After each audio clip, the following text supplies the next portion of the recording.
Area 51 was built around a dry lake bed known as Groom Lake. It offered obvious advantages. Well, we needed a good place to land, that we could land any direction, depending on where the wind came from, and the round lake served that purpose.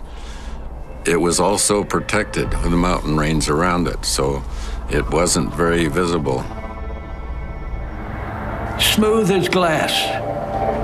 Just unbelievable. I could take that staff car out there as fast as it'd go, and it wouldn't even make a bump.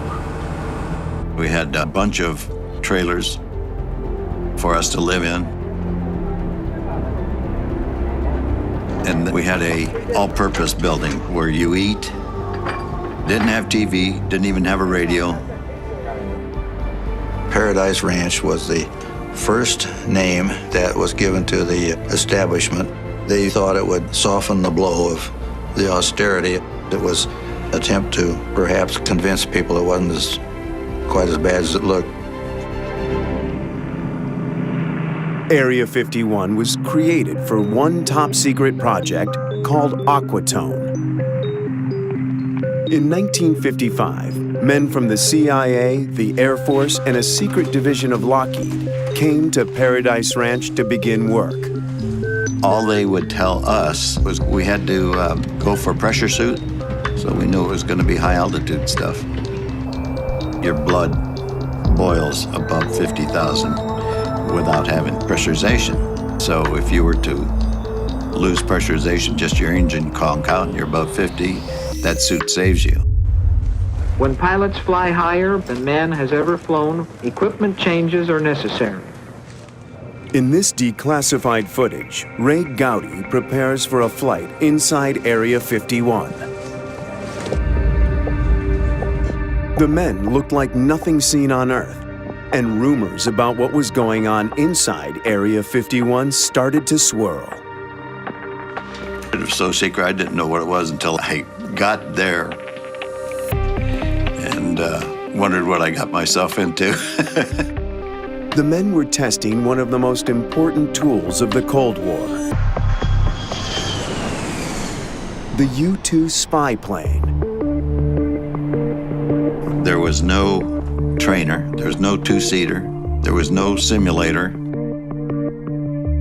The U-2 was equipped with high-resolution cameras designed to fly at 70,000 feet and take photographs from the edge of the stratosphere. As the Cold War arms race with the Soviet Union intensified, the U-2 was America's best hope for tracking their rivals' growing nuclear arsenal. And it put enormous demands on pilots, who had to breathe pure oxygen to survive at such heights. Pilots find the confines of the helmet and faceplate conducive to claustrophobia. A number of pilots have been dropped from the program because of this single factor. The government's cover story for the U-2 was that it was being used for weather research. If not conventional aircraft, then what did they see? The U-2 cruised at 3 times the height of regular airliners and would sometimes be glimpsed by civilians. I believe I saw the sun glinting off of windows or observation portholes of sort. In the mid-1950s, while both the Cold War and America's interest in UFOs were at their peak, I think it was from outer space, but friendly. The silver-colored plane sometimes created confusion. It was pure aluminum, and we said, hey, we look like a bright star up there.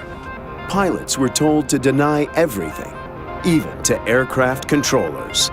There are stories about seeing something flying way above. They may have called it in, but they'll still get nothing other than evasive stuff.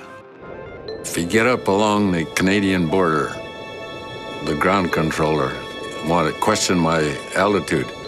Actually, he was pretty accurate. And I says, no, you got to recalibrate your weapon. That's not the altitude we're at. By 1957, unacknowledged U-2 flights were the source of half of all